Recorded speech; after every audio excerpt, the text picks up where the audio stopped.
The real reason why you're bloated after eating, and it has nothing to do with the food that you're eating. But you ever wonder why some people at the table are eating the same thing and they're not getting bloated, but you are? And why is it that sometimes when people eat healthy foods, they bloat more than junk foods? What's up with that? Is it really the food, or is it the machinery? I'm talking about your digestion, your ability to break down food at different levels, from the acid in your stomach to the bile, which actually is made by your liver, and it helps you break down fats. And then you get help from your pancreas that makes enzymes for various things like proteins and fats and carbohydrates. And of course, your stomach tends to mix everything together and it empties it out into the small intestine, where 90% of all your digestion occurs. But roughly after about 25 feet of this small intestine tubing, you enter the large intestine. And this is where you have the majority of your microbes that help to break down the things that you can't break down, like fiber, for example. So today I want to talk about where bloating really comes from. And then I'm going to touch on why people get certain types of pain in different places in their stomach and what that means and what you can do about it. Because the worst thing you could do is treat the wrong problem and end up just patching it up and having it never be resolved. So instead of just assuming your bloating is coming from food, let's take a look at some of the other things, including the first thing that happens right here in the stomach, where you actually don't have enough stomach acid. This is way more common than you might think. And a lot of times people will say that, oh, your body should be alkaline. Really? Your entire body, including your stomach? That's not true. Your stomach should be extremely acid. And there's a pH scale where 7 is neutral. And then when you go up, that's more alkaline. But the numbers that go down are more acid. So when you get down to between 1 and 3, which is exactly where that hydrochloric acid needs to be as far as the pH, you're talking about something that is super acidic, that is comparable with battery acid, okay? So that is normal because we need the acid for 3 things: to break down proteins, to also trigger enzymes that break down proteins, to also kill microbes, because we don't want microbes invading the body from the food that we're eating, and also to help you absorb minerals as well as B12. So if we don't have enough stomach acid, then we get incomplete digestion, and then all of that stuff that's not digested ends up lower in the digestive system, putting a lot more stress on other parts that put that into a situation where now you're going to get incomplete digestion. And the other thing that's interesting about this acid is it's kind of a paradox.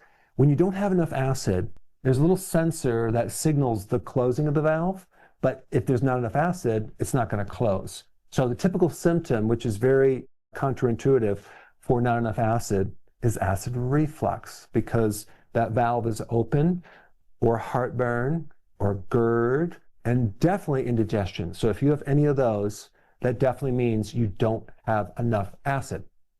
As we get older, we lose that acidity in our stomach, and this is why a lot of people have a lot of digestive problems as they get older. And what's really ironic is that if you have a digestive problem, what do they put you on? An antacid. I'm like, oh my gosh, that would be the opposite thing you want to do, because now we go from bad to even worse. Because in reality, what would fix that is adding more acid, like something called apple cider vinegar or even betaine hydrochloride. And so that's the stomach level. But we also have this thing called the gallbladder. And what does that do?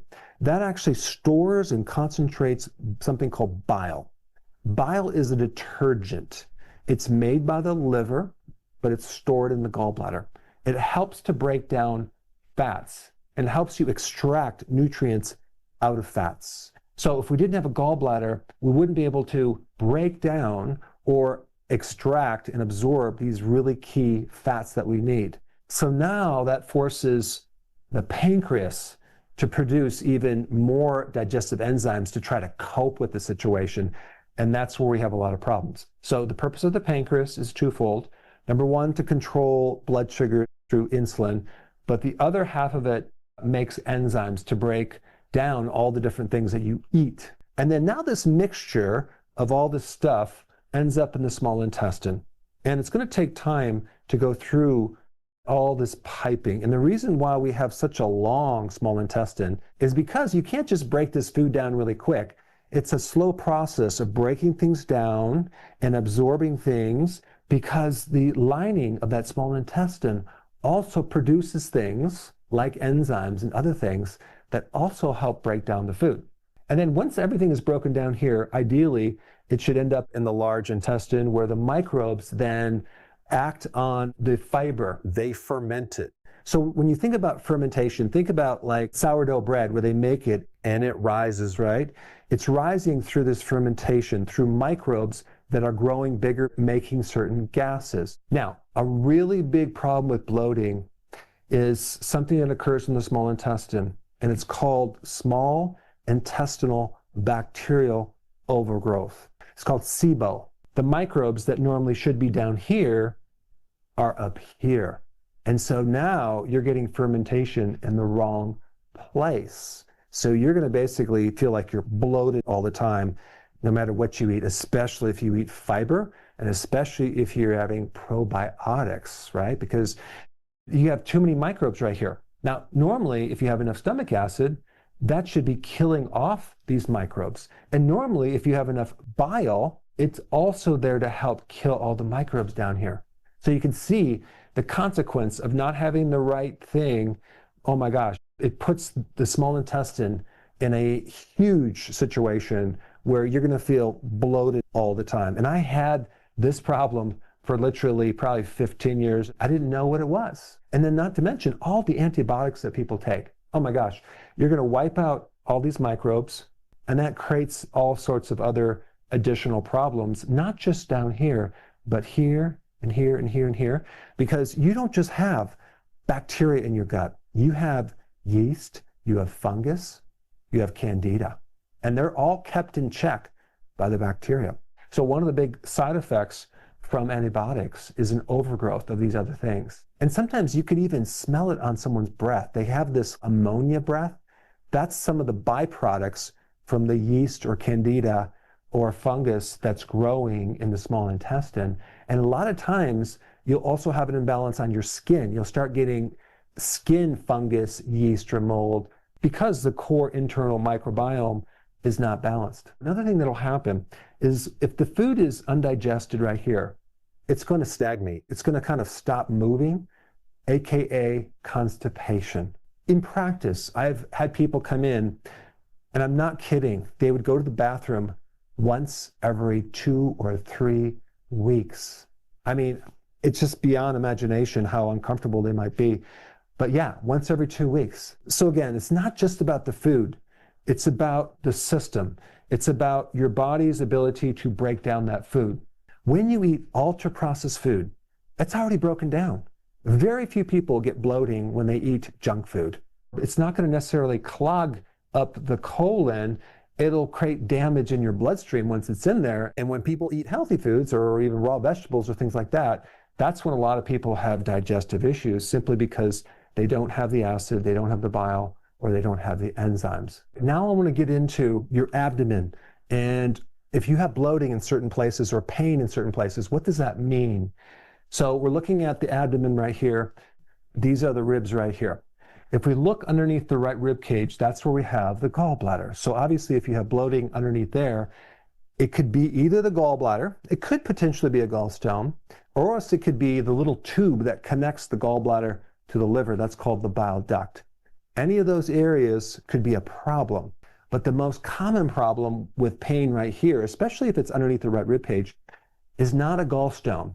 It is bile sludge, where the bile is just too thick. If you look at some of the older texts, especially some earlier medical books, one of the remedies they used was bile salts for dissolving gallstones, or especially the sludge that's clogging all this up. I had this problem for a long time. I didn't know it. The antidote to this is to take some purified ox bile or bile salts right after the meal to start increasing the amount of bile to allow more digestion to happen and allow this flow of bile to go through these little tubes. Sometimes I recommend another type of bile salt called TUDCA, and that's a certain bile salt that you would take on an empty stomach. It's a little different, and it tends to really lubricate those valves a lot faster, especially if you're getting this back up in the liver where you're going to feel right shoulder pain, or sometimes in the back, right back here. And that's definitely more of a bile duct problem. And that's usually that little tube that gets all jammed up and it's backed up into the liver and it refers pain up into this right side. So many people have this and they don't know they can actually correct it.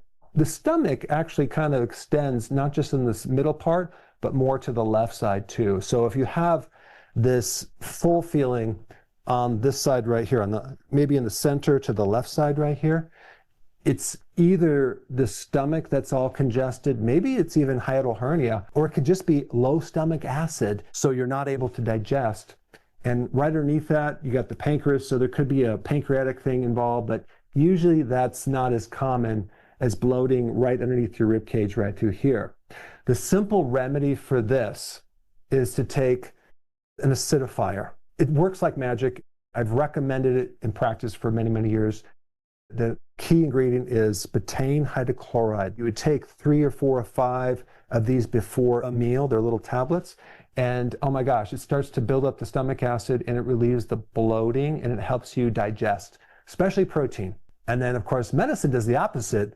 They give you an antacid, which wow, you're going to go from bad to worse because you're going in the opposite direction. Now, apple cider vinegar, like a tablespoon in some water, will help you, but it doesn't actually build up hydrochloric acid. Big question is, why did I lose my stomach acid in the first place? Well, it could be that you had antacids, okay, for some reason, and that screwed it up. Or it could be you're missing the building blocks to build up this acid. You need potassium, you need sodium, you need chlorides, because hydrochloric acid. So there's a lot of nutritional things that actually you could be deficient in, and that could be the reason why you don't have enough acid. Now, there's something else that's really common called small intestinal bacterial overgrowth. And that's where you get this bloating right below the stomach. And it's almost like it could spread out to the whole abdomen, especially when you eat. You're just like bloated like crazy. And there's a great video that I'm going to put a link down below that talks about this and what to do. There's a certain microbe that you will turn into a type of a yogurt. It's called L. reuteri, and you can actually take that each day, and it's awesome. It'll start to kill off the microbes in the small intestine that shouldn't be there. It's a key microbe that regulates a lot of other microbes, and most people are missing it, and so they develop SIBO. No matter what you eat, it tends to feed them. So one thing that might be very beneficial is to start doing intermittent fasting. Allow your body to rest and clean that out. But other people greatly benefit from doing the carnivore diet for at least a few months, because now we're not giving the microbes any fiber at all. And so they're like, I have no food. And so you're just having more proteins and things like that and fats. And so that's a really great way with intermittent fasting to eliminate that SIBO with that culture I talked about with hydrochloric acid. Okay, so now sometimes you have a pain underneath here that could be a gallstone, but sometimes if it's a little lower, it could be a kidney stone that sometimes can refer to like the back part through here, or refer down here into your groin if the stone gets stuck in the little tube down there that goes into the bladder. So kidney stones are another possibility that you want to rule out sometimes. Sometimes you can do an ultrasound to detect a kidney stone, but realize this, if they want to do a CAT scan right away, I'm always very hesitant about CAT scans because that's a lot of radiation. So an ultrasound is less invasive, and if they see a stone, like, okay, good. Then what you want to do for a kidney stone is you want to really beef up your magnesium to probably 1,200 milligrams of magnesium glycinate every day, because the magnesium will slowly tend to connect with the oxalates, which is the most common stone, like a calcium oxalate stone, and not let the calcium connect, and then you'll have less stones. So that's what I would recommend with the kidney stones, if that's a problem. Now, a little bit lower on the right side of your abdomen, sometimes you might have pain there, and that's right where the small intestine meets the large. And you have a little valve called the ileocecal valve. Here and here and here, I, in practice, would kind of massage that area, and I would teach people how to massage it, and that would give them tremendous relief because it tends to take the congestion out of the area and it tends to push some of the stuff through. And so just some gentle pressure on this one point sometimes can like open things up and allow people to get tremendous relief. The same thing underneath here and over here. So that's something you can do.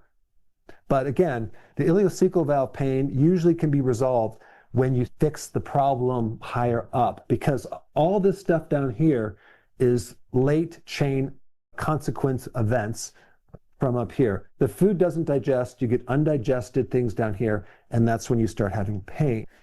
Appendix could be a problem that's down here. Again, if you have pain way down here, check with your doctor. I'm not going to tell you to not get that checked, but appendicitis is a big problem, and it's real, and so you want to definitely rule that out. So for bloating, number one, betaine hydrochloride, okay? I would take 3 to 4 to maybe 5 of those before a meal. See if things clear out within the first few days, okay? It should work pretty fast if it's going to work. And then you would want to take that over a period of weeks until the symptoms are completely resolved. And you could kind of wean back and see if the symptoms come back, or you need to continue it longer. I also recommend for certain people that have a lot of discomfort underneath the right rib cage to take something called TUDCA. And that's another type of bile salt you take 2 on an empty stomach, maybe twice a day. And that gives a person a lot of relief. Now things are going to drain a lot better, and you're not going to have that pressure anymore. And of course, like bitter vegetables like dandelion or arugula also can help. There's a couple things that I would immediately avoid eating for most people. Nuts, grains, seeds, and beans. Those are the ones that tend to be really hard on a system as you're correcting this, especially if you're trying to correct that SIBO thing, right? So you really want to do that. The worse off the digestive system is, the less fiber you can digest. So maybe you could tolerate a little cooked vegetables or fermented vegetables like kimchi or sauerkraut. But other than that, some people do very well on no vegetables, like the carnivore diet. I interviewed this very famous doctor on how to make this Arutari culture that has like hundreds of billions of microbes per half of a cup. And you would take a half a cup a day of this after you made it to start to reset the small intestine. And especially if you're trying to get rid of SIBO, it is the ultimate correction.